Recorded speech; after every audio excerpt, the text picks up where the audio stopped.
Pyongyang, North Korea, CNN. North Korea kept up its bellicose rhetoric against the United States on Monday as South Korean officials said Pyongyang may be preparing its sixth nuclear weapon test.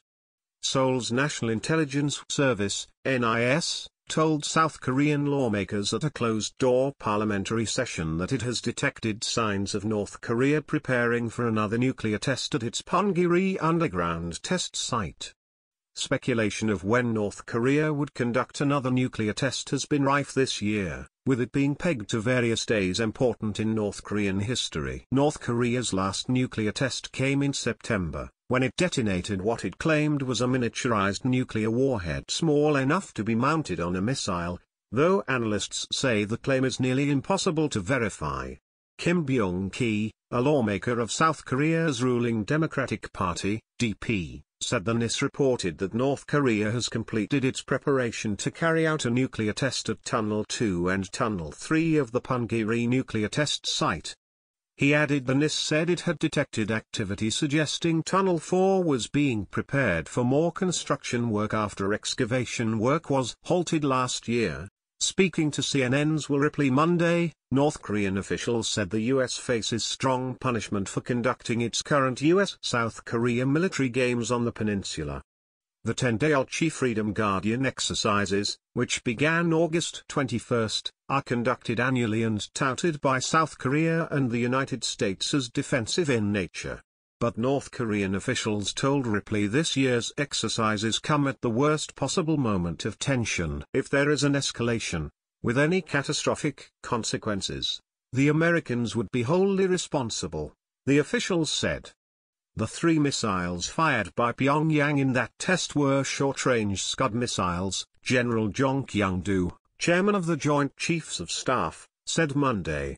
South Korea's presidential office said on Saturday that officials initially believed North Korea could have fired 300mm rocket artillery from a multiple rocket launcher.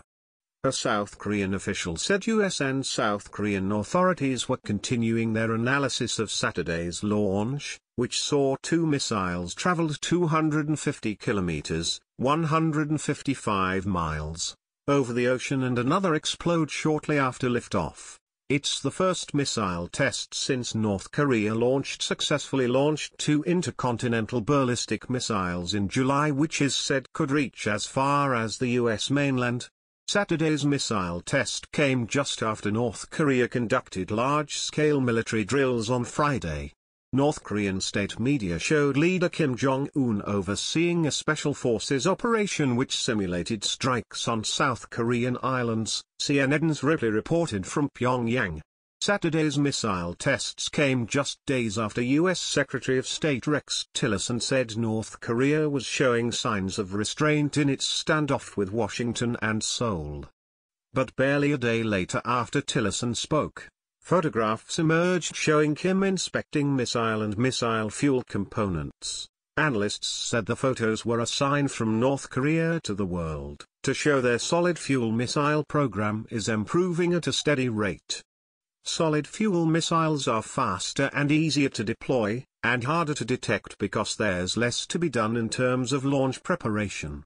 All US and Russian ballistic missiles are solid fuel models. A statement on the state-run Korean Central News Agency on Saturday said Kim Jong-un had turned North Korea into a matchless nuclear weapons state in a short span of time. On Sunday, state media discounted Tillerson's restraint statement and one from U.S. President Donald Trump later in the week that Kim is starting to respect us.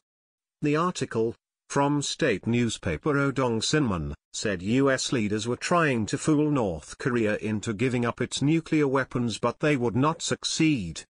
Pyongyang would sharpen its just nuclear treasured sword in its hand and defend independence and justice with nukes, the article said.